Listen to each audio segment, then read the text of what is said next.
All right, no notes, no nothing. Just gonna freestyle here. The game just ended. The Knicks win. I don't even know what the final score was. I should probably pull it up.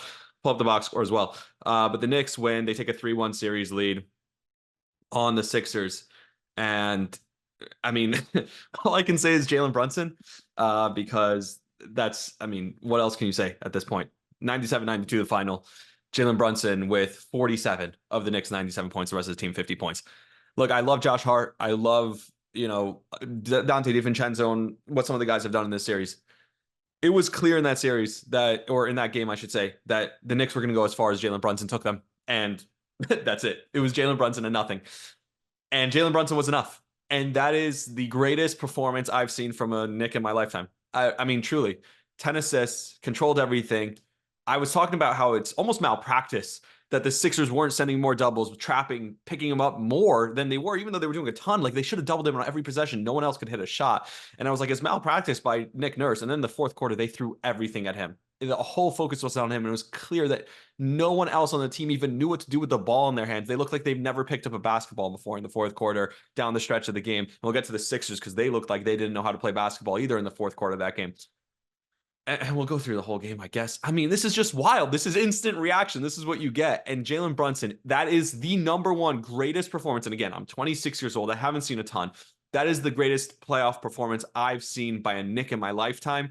And, you could go back to World Series games and different things. So there's further rounds. But the Knicks have only won the first round in my lifetime that I remember. So there isn't more than a first round series win. And that right there, I'm not going to say they won the series because they didn't. I know it's far from over. These games have been close, and I'm pretty sure it's so close. The Knicks won that game by 5, and now the Knicks in the series, who have a 3-1 lead, have a total margin of victory of 4 points across the 4 games. Right. So obviously they've won their games, but the game that they lost was by 11 points. So they've only outscored the Sixers across the 4 games by 4 points. That's how close this series has been. And the difference in this game, in game 4, the pivotal game 4, because if you go back home and with a Madison Square Garden crowd, the crowd sounded like it was at Madison Square Garden in Philly. But you go back home now with a Madison Square Garden crowd, you have a chance to close out the series and just end it. I mean, that's pivotal. That's why this game is extremely pivotal. And Jalen Brunson, in the biggest moments of this game, found a way no matter what. With everyone else couldn't do anything. Josh Hart couldn't even hit a freaking free throw. Forget about a 3 or anything else. Some of the floaters he had in the paint that were good looks. No one could hit a shot. And Jalen Brunson, it was all on him, and he did it all start to finish. His effort on the defensive end, and when he went down to start the fourth quarter, and great job by Duce and the guys to stay in it for that beginning of the fourth quarter, and we'll talk about them in a second, because Jalen's out, and we have no idea. He's back in the locker room. We have no idea if he's coming back in this game. And at that point, I said, there's no way they win this game without him. And they would have. They would have lost this game. There was no way they were going to win that game without him. And in the fourth quarter, the biggest moments, Jalen Brunson was the best version of himself, and Joel Embiid was the absolute worst version of himself. And you can talk about tired, you can talk about nothing left in the tank, body can't take it anymore. Excuses. I don't care. Brunson's getting knocked down, getting knocked out of the game, getting hit every single possession, and it didn't freaking matter. When they needed him most, he was at his best. And it was so beautiful and so fitting that the game ends on a Joel Embiid brick 3, because that is Embiid. That is Embiid in the fourth quarter when you need him most in the playoffs. He's a combination of freaking James Harden and Draymond Green. And by the way, I'm a huge James Harden stan. I've been, and I can't help it. I don't like the way he plays, but he's a foul baiting loser who in the playoffs crumbles. And that's what James Harden has been his entire career. That's what Joel Embiid is. He's a little whiny bitch. He cries about every single foul, these ticky-tack, brush on the arm foul calls. And when Isaiah Hartenstein goes out early, picks up 5 fouls in that third quarter, and Precious Achiuwa comes in the game totally shifted. The Knicks found something with OG Anunoby defending Joel Embiid. They found something with that. Achiuwa, his athleticism is able to switch on to everyone, help out on Embiid. There were a couple possessions where Duce is helping out off of Maxey, and he's furious because he's like, why isn't someone else rotating to Maxey? I couldn't understand why you would help off Maxey in the first place. I understand you're putting Duce on Maxey. Someone else needs to help off to Embiid, but obviously the Sixers are smart. They're running that play with the screen and roll with them on the same side to try and get Maxey, whoever's on Maxey, which in this case is Deuce McBride mostly, to help off onto Achiuwa. They've been doing that, or onto Embiid. They've been doing that all game, but they should be able to rotate Look, Josh Hart grabbed some huge rebounds. You saw the whole fourth quarter, the Knicks out effort, other than that one play where Maxi's diving on the floor after the Embiid knocks the ball out of Brunson's hands. Every other 50-50 ball went the Knicks' way. Every offensive rebound went the Knicks' way. The Knicks, and they, at some points, they weren't even hitting any of the shots. Like I said, they had 7 possessions in a row, it felt like, and they hit none of the shots, and they came up empty on the possession. And I'm like, well, you got to start converting on some of these second chance points, but it didn't matter. At that point, it didn't matter that they weren't converting. It was just the fact they were out hustling. They were telling the Sixers, we're tougher than you, we're meaner than you. And guess what? It's what Tom Thibodeau said on, I guess he said it on Saturday before the game, between the games, during the Knicks practice session. He said, look, you want to play physical? We can do physical. And the Knicks did. They out physicaled them, out hustled them, out rebounded them, everything. And I should pull up, I keep saying that I should pull up the box score because I said out rebounded. I don't even know if that's true. I assume it is true. I can only assume because I watched the game and the Knicks, it felt like got to every loose ball. But let's actually pull up some factual stats here. So I got this. This is real time, live recording. Love this. Yeah, I mean, OG Anunoby in this game, by the way, incredible. 14 rebounds, 2 of them offensive rebounds. He was a +4 in this game. He had 16 points. He was huge offensively, especially when Brunson was, getting double and triple team. He played 47 minutes. He was huge offensively. And the defense down the stretch in the fourth quarter. He couldn't hit a 3. He was 0 for 4, but he was doing so many other things offensively. He had 3 blocks in the game, only 1 turnover. Jalen Brunson's game, only 1 turnover. He was a +10 in 44 minutes, 47 points on 34 shot attempts, 4 rebounds, and 10 assists. Josh Hart had 5 offensive rebounds, 17 total rebounds, 5 assists. Only the 4 points, and obviously missed 2 huge free throws late. He was 0 for 3 from 3. Didn't matter. DiVincenzo stunk in this game, and Hartenstein wasn't bad. It was just the fouls. He had to come out because of the fouls. He wasn't terrible before that, and Precious Achiuwa made all the difference in the world. He was a +11. Precious Achiuwa was in his 20 minutes. 7 rebounds, 2 assists, three of them defensive rebounds, 4 offensive rebounds, only 1 foul, and 4 block shot. Only had 1 point. Again, guys contributing without having to score. So the Knicks, just a remarkable job in this game. Everything they did as a team and winning it as a team. And this is what we talk about when we talk about, all grit, no quit, close knit. It doesn't matter who's stepping up in the moment. The team comes together. They have all grit, the hustle, the heart that they show in this series. Early in the game, I'm like, the story of this game, again, is going to be the whistles because Embiid, again, dirty move on Brunson where he sticks his leg out. Again, just so many different plays. And it felt like the refs, actually, to give them credit, did a good job because they controlled it early. They called a lot of stuff both ways. And then it was like, all right, enough is enough. Let's just play basketball. And it felt like in the second half, both teams just played basketball. And when you got to that point, the Knicks were the much better team at just simply playing the game the way it's supposed to be played. So I'm not even looking. I'll pull up Twitter and look and see what the post-game quotes are. But again, the Knicks shot 61% from the free throw line, which is so awful. They only hit 7 threes, whereas the Sixers hit 9. The Knicks shot 43% from the field. The Sixers only shot 34. But, I mean, the Knicks couldn't get a bunch of field goals to go, but they still won because of the rebound margin. The Knicks out-rebound them by 10, and they have 15 offensive rebounds to their 9. And I'm assuming the points in the paint, the Knicks had 44 points in the paint, where the Sixers only had 32. So, again, the hustle stats, the grit, the blocks. Look at the block shots. The Knicks had 11 block shots in the game. Those are the hustle stats. Those are the toughness stats. And the Knicks were always going to win that in this series. And now they go home with a chance to go. You don't want to go back to Philly. I know I said Knicks in 6. I don't want to go back to freaking Philly. I want the Knicks to close it out, finish it off in freaking New York on Tuesday, go home at Madison Square Garden. I mean, we'll take Madison Square Garden south. It's been awesome this whole series, but let's finish this in Madison Square Garden if we can.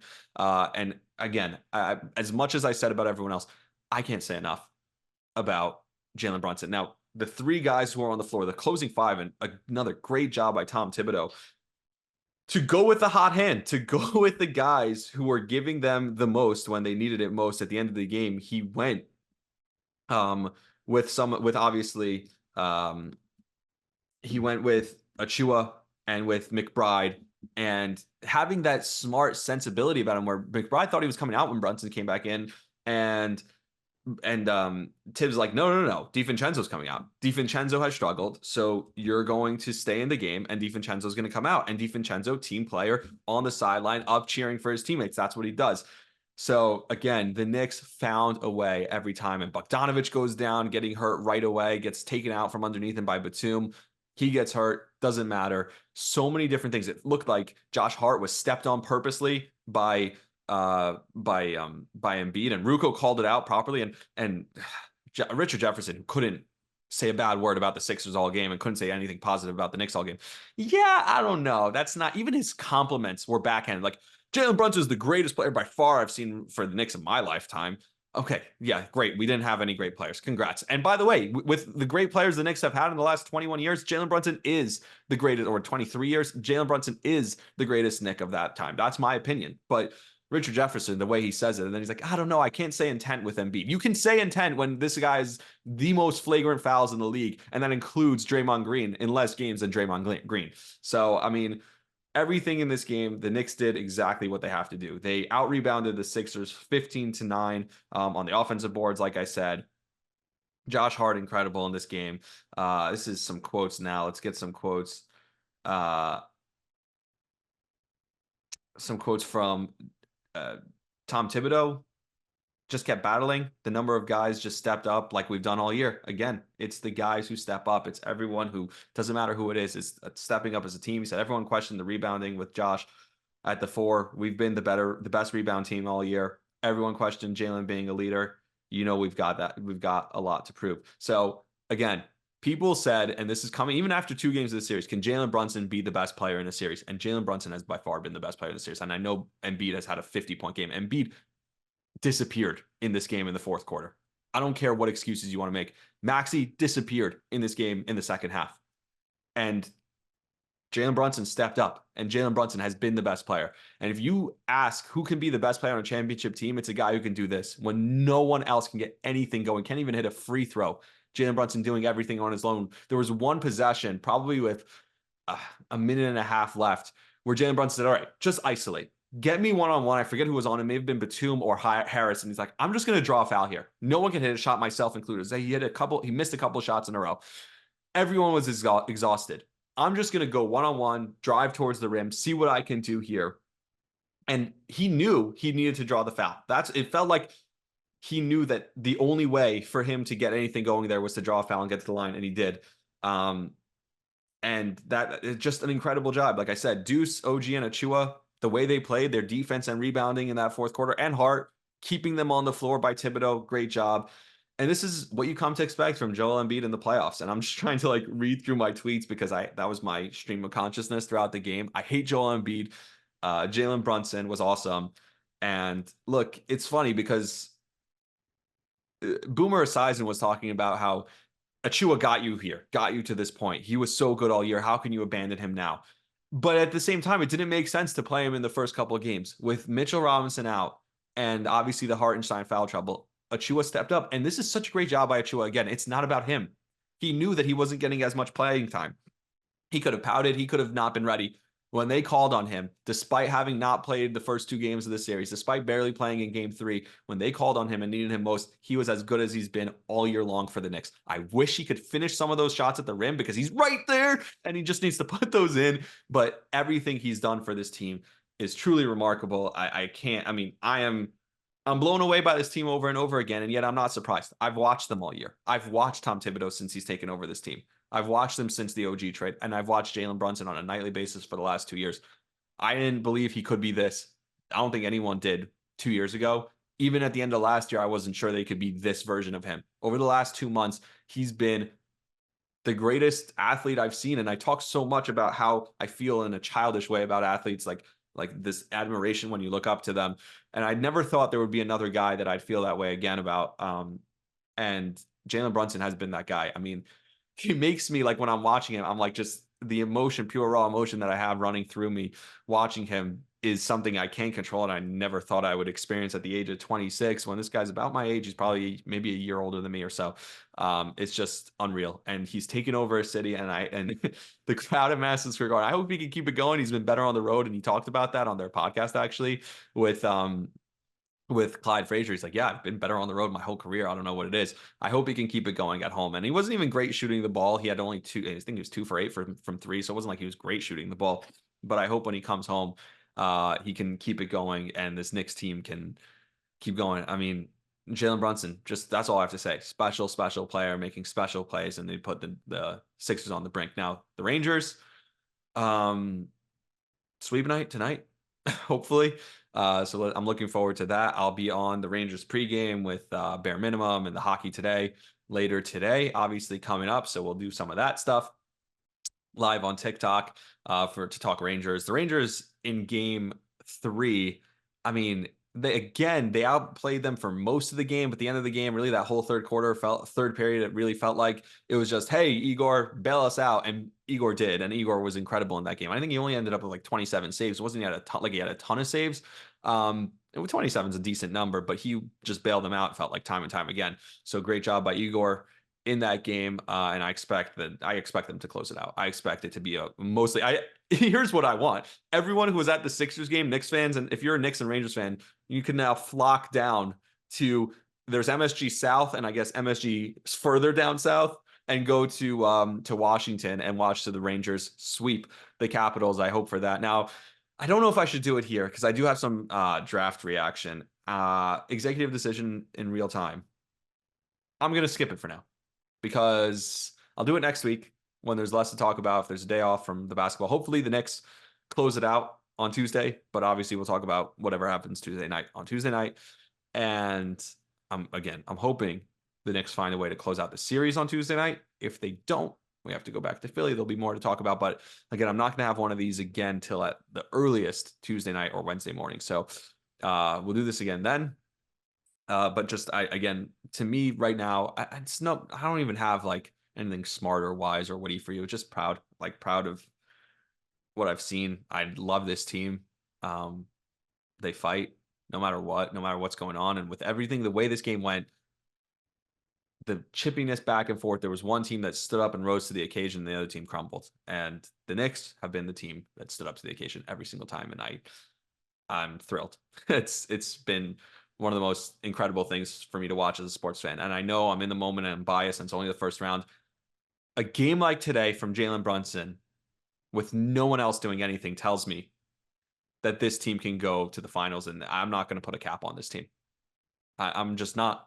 And that's special. And that's appreciate you're living in a special season. Hopefully they get out of this round, because I'm done with the Sixers. I can't stand it anymore. It's bad emotionally. It's emotionally draining for me.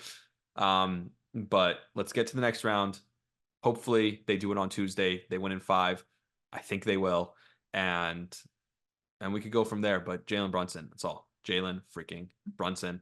Until next time. Oh, I'm not home, so I still don't have my hat yet. But I appreciate everyone who's been buying Huga House hats and using my coupon code. Appreciate you guys. So this episode again today brought to you by Huga House. You could go, and those are those super cool hats and t-shirts. They have bags, sweatshirts, everything.